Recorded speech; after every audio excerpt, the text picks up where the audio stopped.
RV life means setting your own schedule, stopping when you want, and stretching whenever. But flying? Not so much. I just survived a 14-hour flight from LA to Taipei and over 24 hours of total travel time. So here are my tips and tricks to make your next long-haul flight less of a nightmare. As RVers, we all know how to pack smart. But let's talk about what to wear for a long flight. Because trust me, the wrong outfit can ruin your whole travel experience. It's not the 1960s anymore. We do not need to be dressing up to the nines just to go on a plane. We're really looking for like one step above pajamas here. For all my ladies out there, if you have an outfit that you can get away with not wearing a bra, now's the time to whip that bad boy out. This is also a great time for layers. Think about wearing short sleeves on top and tying a sweatshirt around your waist. I had both of my flights get really hot at one point and really cold at others, and I was super glad to be able to mix and match throughout the flight. Shoes-wise, even in my day-to-day life, I am somebody for whom as soon as I get home, I am ripping my shoes off and letting my piggies breathe. So for flying days, I like to opt for flip-flops. This also makes getting through security a whole lot easier. And if you opt for a set of flip-flops that don't have a strap through any of the toes, you can throw on socks mid-flight if you get cold. And then you can have the best of both worlds. Feet can breathe, feet can be warm. Love that. Listen, Tim Gunn may not approve of this outfit, but it got the job done. Sleep is going to be your best friend to help the hours fly by on your plane. But RV beds, nice and comfy. Airplane seats, literal torture devices. If you want to actually sleep comfortably on your flight, here's what you're going to want to do. Get yourself a neck pillow. There are hundreds, if not thousands, of different kinds of these out there. I highly recommend mixing, matching, playing around with a couple before you head for your flight to figure out what works for your head to neck ratio. I highly recommend, if you don't have one yet, asking around to your friends and family to see if you can at least try theirs out. Everybody has one of these lying around and they almost never use them. And especially if you have somebody in your life who's built kind of similarly to you, that can help you track down exactly what you like comfort-wise in your neck pillow. For me, personally, I ended up borrowing this neck pillow from my dad. We both really liked that the pillow portion behind your head is actually flat, so it's not pushing your body forward at a weird angle. But my dad and I both struggle with back problems, so if that isn't an issue for you, maybe you want some more cushion in the back. If you are a smaller person, maybe like me, think about getting a foot sling. This was a new addition to my flying kit this time around, and it was a total game changer. This guy just straps around the pull-down tray and gives you an additional perch to put your feet on mid-flight. I really liked just getting to change my lap angle a couple of times throughout the flight. Again, as someone who struggles with low back problems, that was amazing. But also for sleep, just getting able to get my feet in the perfect position, I could curl up in a little ball and pass out, was amazing. Highly recommend. I don't think that this would work for my taller friends out there, but if you consider yourself fun-sized, highly recommend checking out the foot sling. Headphones.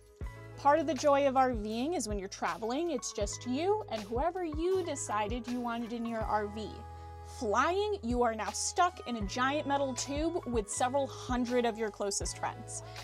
And sometimes they can be a little loud. Even in my day-to-day life, I like sleeping with headphones in to block out my boyfriend's snoring, but this especially comes in handy on flights. I usually like to just put on like rain noises. It's just like calming background noise, and you can just go to your favorite podcast app, search rain noise, and you should be able to get hours of uninterrupted rain sounds to pump into your ears. For me, this worked on Spotify, even though I don't have a premium account, and it worked perfectly. This 10-hour-long rain track was mwah, chef's kiss. But I find a lot of headphones don't work well with the neck pillow situation. My over-ear headphones tend to hit the neck pillow, and in-ear ones, maybe it's just my tiny, demure ears, but they tend to fall out, and then I'm nervous about them falling out and falling onto the next person's lap, and then me never finding it again, and then this anxiety is keeping me from falling asleep. so that's a no-go. If any of these anxieties plague you, or you're just looking for some headphones that you could wear for 15 hours straight and not have it annoy any part of your head, I highly recommend checking out these all cloth headphones. These guys just wear like a cloth headband, maybe that you might wear while running. They're super comfy. RV Repair Boyfriend got me them for Christmas. Mwah, love you, RV Repair Boyfriend. These aren't noise canceling or have the highest sound quality, but these guys are built for comfort. You could truly wear these the entire flight and never get annoyed. And then finally, sleep-wise, I recommend trying to line up your sleep on the plane with the country that you are flying to try to get on their time zone.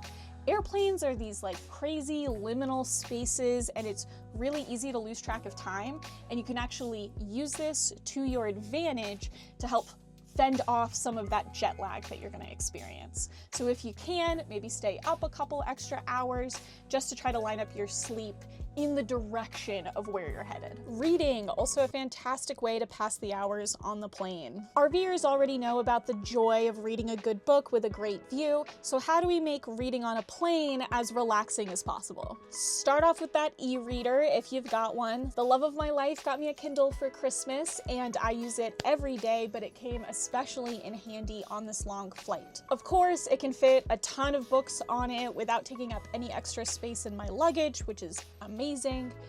But I also really loved that it was backlit, so that way I could read no matter what the lighting situation on the plane was, and I wouldn't have to turn on a light if everyone around me wanted to sleep. I also highly recommend getting a case with a kickstand and then a separate page turner if you can get your hands on one. This made for the optimal reading experience on the plane. I just bumped up the font size on my Kindle a little bit and then set it down on the fold-out tray, and then I was able to lean back, get as comfy as possible in my seat, and turn the pages with just the press of a button without having to unfurl from my cozy position every time that I wanted to turn the page. I also recommend being in the middle of a good book before you start your flight if you can time that correctly. I personally, for me, find the beginnings of books to be the slowest and most boring. I'm like, I just want to know these people already. So if you can get through the beginning and already be at the good juicy bits when you get on the plane, it'll just make for a more exciting reading experience in what otherwise can be a really boring time. Food. I know you're used to having your whole kitchen with you when you're out on the road, but on a plane, it's tiny snacks and mystery meals. I highly recommend bringing with you some sort of protein-based snack. Protein is what's gonna help keep you full for the whole flight. This would be a really great place for like some beef jerky or a meat stick. If you can tolerate those personally just give me the ick. So I went with protein pancakes. I eat these bad boys all the time and I love them. All you need is some protein powder, Bisquick, and milk. Combine in a bowl, let it sit for a couple minutes if you want them to be a little fluffier, and then cook them up on a skittle just like you would any other pancake. Let them cool before you put them in a bag just so they don't steam up the bag, and then you've got yourself a protein-based snack for your flight. This recipe made 4 medium-sized pancakes, and that helped get me through a 14-hour flight. I know going from all of the storage in your RV down to just a small carry-on can be a little daunting, but here are a handful of other things that I think you're gonna wanna make space for in your carry-on. Toiletries. Even if you're putting most of your toiletries in your checked bag, I highly recommend putting some travel toothpaste, a toothbrush, and deodorant in your carry-on, especially if you have a layover after your long flight. Being able to just freshen up a little bit in between flights or even in the middle of a long flight just makes you feel like a person again. Along a similar vein, chapstick and lotion are going to be your best friends. Airplanes are so drying, and I always forget about that because I'm used to driving around in my RV. And then one extra set of clothes is always nice to have on hand in your carry-on if you can fit it, just in case anything goes wrong on your trip. My parents also had a set of long-haul flights recently, and they watched a couple get drinks poured on them accidentally right at the beginning of the flight, and then they were stuck in their wet clothes for the full 14-hour or so flight that my parents went on. And just personally for me, as someone who gets overwhelmed by tactile experiences, That sounds like my worst nightmare. So if you have room for it, just throw a t-shirt and some shorts in the bag, and you'll just be glad that you didn't need to use them if you get to the end of your trip and nothing goes wrong. But those are my top tips if you're gonna be going on a long flight anytime soon and you're used to all of the amenities in your RV. I'm gonna be having another video coming out soon, sort of chronicling some of my trip through the Philippines. That's what that long flight was for. And if you're used to normal RV content and not flying around, don't worry, I got more videos about how to fix things in your RV dropping soon. This has been RV Repair Woman. You got this.